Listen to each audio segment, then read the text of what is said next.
Creative Earth here again, and we are going into pretty much week 3 of the No Products Challenge.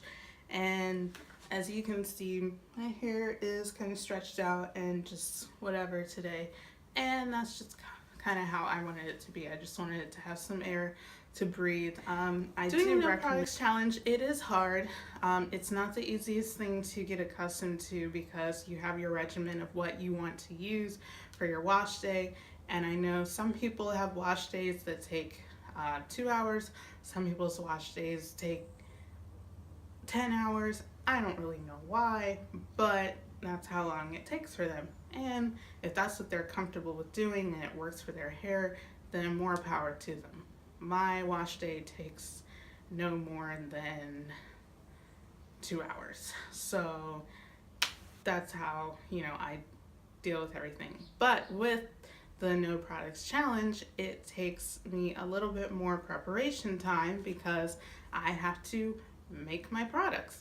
Now, with my shampoo that I use, it's pretty much just white vinegar and baking soda, and that doesn't take too long to make, and I actually could make enough of that to last me the whole month, but I don't know, I just don't want it to start smelling like old vinegar, so I just kept it, I just made it as I go because it doesn't take long. I literally put a little bit of baking soda and vinegar, and it fizzes up, and then I just work it through my hair. It's done. Now, what takes longer are my deep conditioners. And the thing with the deep conditioners, I love DIY conditioners, but the thing is, they tend to be really runny.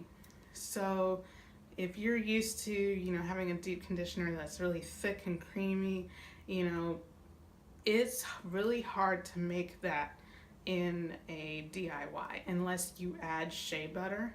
And even with that, with all the other more water-soluble products that you're adding in, it tends to be very this runny. Week is adding the bentonite clay.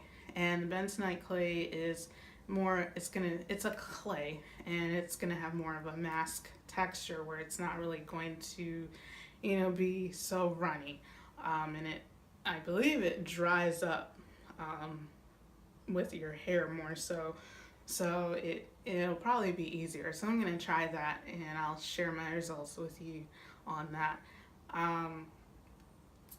What has really helped me with keeping my hair moisturized is shea butter, and not just pure thick shea butter, but I whip the shea butter into a cream, and it's really easy to make. All you need is the raw shea butter and a few other oils of your choice and some essential oils for a scent, or you don't have to add a scent if you want, but it also helps to preserve it if you add the essential oils.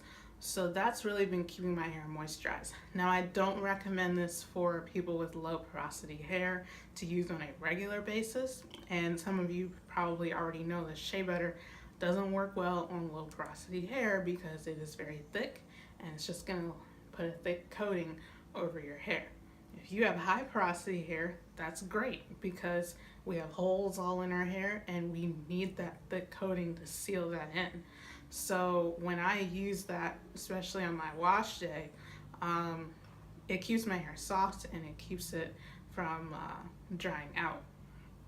So if you have high porosity hair, I recommend that you either incorporate shea butter into your regimen. You don't have to use it on a daily basis or anything because it is a very heavy product, but try it on your wash day, see how it works for you. No Products Challenge, if you guys are thinking about doing it, I know it's not something that everyone is going to be up for doing. It is a little bit more time consuming. It's not going to give you, sometimes the best style results. That's another thing. If you really want to have all these bomb twist outs and braid outs and all this other stuff, that's not going to be super great. It's achievable, but the hold and all of that you're expecting to have, you can't use gel, and the creams that you can make are still not going to have silicones and other, what did they put in there, like gelatin and stuff to keep it from hold it and bond it together.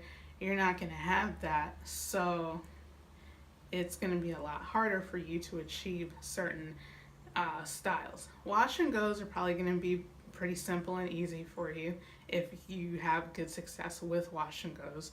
But I do recommend just trying some protective styling that you're not worried about how it looks. So it would be great if you were to do like some mini twists, or just let your hair be kind of the way it is. You can twist it and then twist it out, but just don't expect a super definition if you don't already have a certain curl pattern that naturally is going to have that great definition. So keep all these thoughts in mind. I would say one thing that has really helped me is mentally understanding how to not be a product junkie. Without having to worry about what products I'm using, I'm not in the store looking for them and buying them because I'm like, well, I'm not going to use that.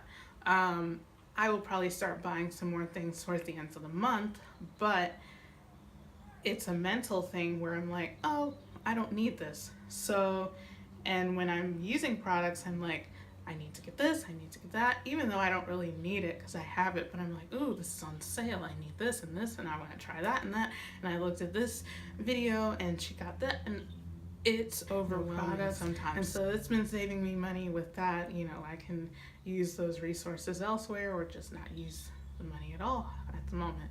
So that's just some things to think about, especially if you are a product junkie. Maybe just take even 3 weeks off of no products and just see how it mentally affects you. You may not like how your hair feels too much, which is why I'm saying just do it for 2 or 3 weeks.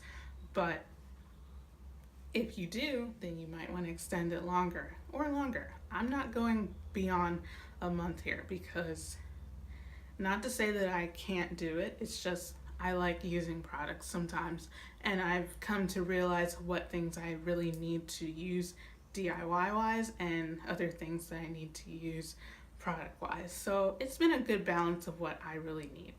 So I will see you all lovelies later, and stay tuned for my next video where I'm going to do a product review on the bentonite clay.